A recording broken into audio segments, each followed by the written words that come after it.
What's up guys, Houndish here, and today we're going to jump in and talk about the exotic glaives in the Vanguard investigation board in Witch Queen. And the aim is to break down what to expect during our grind towards exotic glaives, and some important tips and info about actually unlocking all of the required objectives. And if you guys are looking to unlock the exotic glaives as soon as possible once they're available, then this is the video for you. So as always, I hope you guys enjoy it, and be sure to get subscribed to the channel for more Destiny content. And so initially, let's explain the bounty board and its link to the exotic glaive quest. And in the Enclave following the main campaign, we unlock access to the board, which features a series of short quests to complete. There are 6 of them in total, but we can only access 1 or 2 of them at a time, and completing the quests that it gives to us will reveal data required on the board to unlock subsequent quests until we have access to them all. And as the board suggests, the exotic glaive pattern quest, which we can see here, will be the final one that we gain access to. And it's worth mentioning right here that, based on the associated quest steps, it's possible that the final bits of intel required for the bounty board will become available after the launch of the Witch Queen raid. And that gives us a bit of time to prepare for the launch of the quest, assuming that that final bit of intel doesn't become available by some other means before the launch of the raid. However, there are some pretty important objectives and things to take note of before that happens. And if you want to get access to the glaives as soon as possible once released, hopefully the tips will make things a little bit easier to follow. And so first thing is obviously to complete the legendary quests on the board. Most of them are very simple and self-explanatory, so we're not going to break down every single objective. However, one of the quests does have some important tips, and this is the Report Relic Data quest. And during this quest, there's a step that requires us to craft 3 Throne World weapons: the Likely Suspect, Empirical Evidence, and Red Herring. And these weapons patterns need to be acquired in order to craft them, so when you're at this stage, if you get stuck finding those patterns, you'll probably find that Deep Sight Resonance versions of the weapons are fairly infrequent drops from normal throne activities. However, they do drop incredibly commonly from Tier 3 Throne World chests, which you can access once you're at rank 15 in the Throne World. And so I have a video with a useful farming route for those chests down below, which will get you the Deep Sight versions of these weapons very quickly if you're looking for them. And once those 3 have been found, extracted, and crafted, there'll be an additional step requirement to craft 2 weapons linked to Wellspring. And so these are Come to Pass and the Tarnation. And this step may require a bit more of a grind and will depend on the featured loot for Wellspring for the day, as the boss and drops are on a rotation. And so when you look at the Wellspring activity in the tooltip, you can see the featured drop for the day. And running the 1510 version of Wellspring will drop these weapons fairly reliably when they're featured, including the Deep Sight Resonance versions of them. However, the difference with this pair of weapons is that we have to acquire and complete 2 Deep Sight Resonance versions of them before we'll be able to craft them at the Enclave. And we can see this in the Patterns and Catalysts collection. And so there will be some Wellspring farming required to get the 2 drops twice over as Deep Sight versions, and then complete their objectives to unlock the patterns.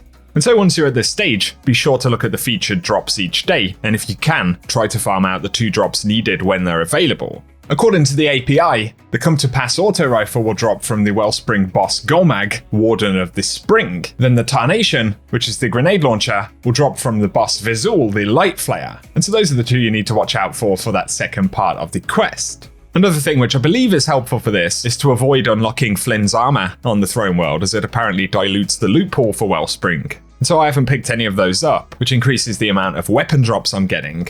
And otherwise, those are the 2 main tips I wanted to give for the Relic Data quest step and the bounty board objectives, which once again, based on what we know, are worth getting done before the release of the raid on March 5th if you want to access the glaives as soon as possible. Because it looks like until the raid is completed, there will still be an unknown quest remaining on the board, with the hidden waiting on more intel. And so bear that in mind, and this is where we get into slightly more spoiler territory. Once the final bit of intel is received, a new hidden mission will become available called Preservation, and so we'll need to pick up the final legendary Relic Data quest, and then complete the mission before returning to the bounty board to turn it in, and finally access the exotic glaive quest steps.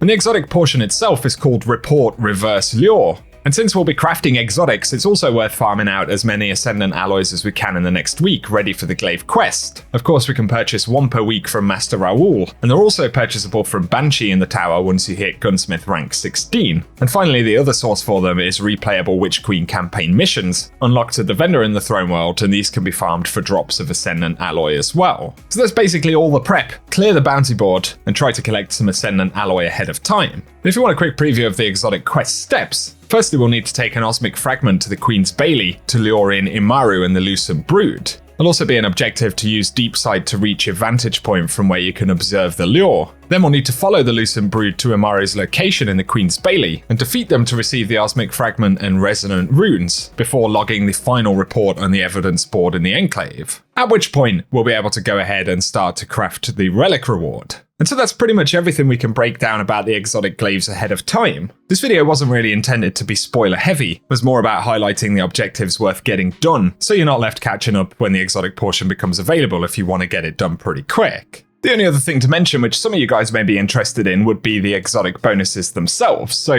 once we've crafted the glaives, presumably using similar currencies to what we would to craft Osteostriga, of course each of them is class specific, so we have the Edge of Concurrence. This one is for hunters, and when weapon energy is full, it can be consumed before firing to make the next shot track targets across the ground and unleash a chain lightning on impact. And so that one looks like a lot of fun and also looks like a pretty powerful weapon based on what we saw in the trailers. The Edge of Action is the Titan's exotic glaive with remote shield, and when weapon energy is full, it can be consumed before firing to make the next shot deploy a protective shield. And that protective shield is essentially like a miniature Ward of Dawn. And last but not least is the Edge of Intent, which has the perk for Warlocks, and this is Restorative Turret, and when weapon energy is full, it can be consumed before firing to make the next shot deploy a healing turret on impact. So pretty similar to the other turrets available to Warlocks, but focused around healing. And of course the Hunter variant is definitely the more aggressive variant, and on top of the exclusive trait bonuses, otherwise they behave like typical glaives where we can raise the shield, use the kinetic melee combo and ranged attack. But otherwise for now that's everything we have to speak about, and so as always I hope the video has been useful guys. Let us know if you're excited for the exotic glaives, and I'll be sure to keep you posted when we get progress on that quest. But if you've enjoyed the video today, a like rating down below really does help us out on the channel. Also feel free to get subscribed so I can keep you posted on everything related to the game. And otherwise for now, I appreciate you tuning in and hope you all have an awesome day. The children of the Witness wage a war. It spans centuries and galaxies. They see the fall of thousands of civilizations, the silencing of millions of thoughts. In the mind of one of these warriors lives the memory of an ancient weapon, a blade that cuts with the shining edge of beautiful, terrible logic. Through a game of riddles, I steal this memory for myself. I make the weapon mine, but I do not keep it. I use it as a lure.